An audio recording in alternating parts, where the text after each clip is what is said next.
Hey guys, Kimberly Ann Graham here with a little hot tip for your New Year's keto resolution. If you're like me, you probably went off the rails during the holidays, but now it's January and I'm back on track. Yay. One of the things that keeps me successful on keto is that I take time to prep. That doesn't just mean meals, that sometimes means ingredients.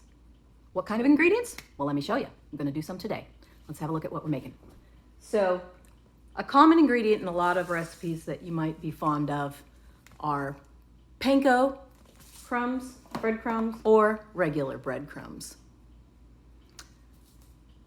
That's going to cost you 22 grams of carbs. Or panko is 26 grams of carbs. Who knew? What I prefer to do is take chicharrones, also known as pork rinds, and pulverize them and use them as crumbs. These have exactly 0 grams of carbs. Some of the advantages to using chicharrones or pork rinds is that they stay crispy. They don't ever get soggy. Use them on anything you would like a crumb coating on. Like I've made chicken fingers or chicken parmesan, or I've even used them to coat avocado slices and then deep fried them for tempura avocado. That's one of my favorites. But they don't sell them in the stores. They will eventually, I assure you. Once somebody gets a whiff of the idea that they can make money, they will have them available in the store. But they're gonna charge you a whole bunch because it's a specialty diet, and you can make them yourself for super cheap. I think this thing cost me $5.99 on Amazon, and they delivered it to my doorstep 2 days later. So just get yourself some chicharrones and follow what I'm gonna tell you. I like to do them in a big batch. That way I don't have to do it all the time. It's ready to go. So, chicharrones, that's what they look like. But how did they get that way?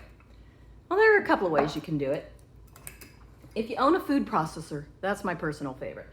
If you don't, you can do it the old manual way. Take your meat hammer,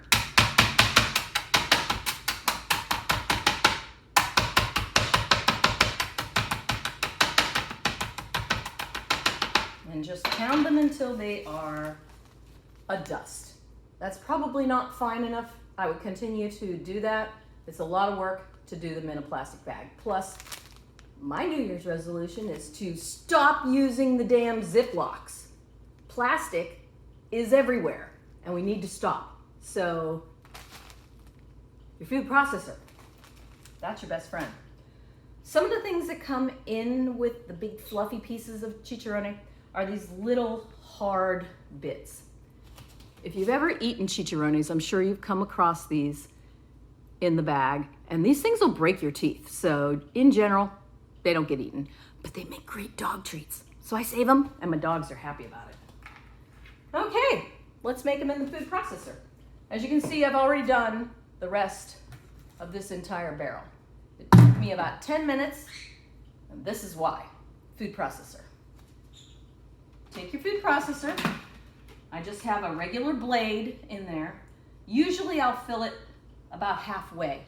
And the reason for that is if you process the pork rinds too long, you get a very heavy film of fat buildup on the sides of the food processor. And while that is 100% usable, it's not as pleasant as having them a little more fluffy.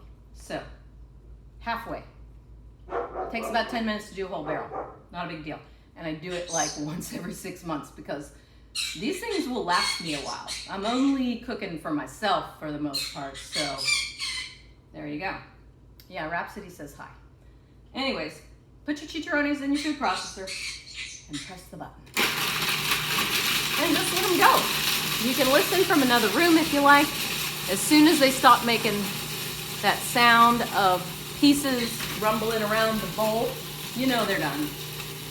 Be careful not to over process them, because that again will lead to a large buildup of the fat on the side of your bowl.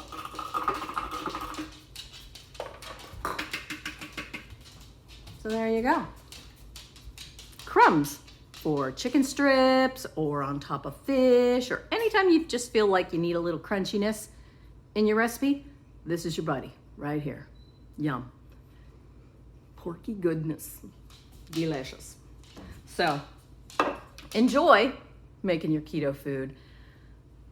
I really feel like at some point they are going to make this diet something you can just pick up food in the grocery store, and that will be a loss for those of us on the diet. It's so much, it's really important, in my opinion, to know exactly what went into your food. When you trust a manufacturer to make your food for you, you can bet that they're not doing it with anything but the bottom line in mind. So if it's super healthy and really fits the diet, it's gonna be crazy expensive, and you can make it for a whole lot less. If it's not super expensive, it probably doesn't fit the diet as well, and they're using a lot of chemicals to make it taste delicious, or even not delicious. I've had a lot of keto products that really weren't good. So put a little time into your food. The payback is immeasurable. See you later, and Happy New Year! One last little note. I'm sure you're wondering, so your New Year's resolution is to reduce your use of plastics, and yet you just used a Ziploc bag. Well, I washed it out. I'll reuse it for something else not food related, and it will not go into the landfill or anywhere else. Drop of soap, some hot water, zip it shut, shake it all up, and then rinse it with cold, because that's the only way you're going to get the soap out of that. And then dry it upside down. Planet saved. Yay me.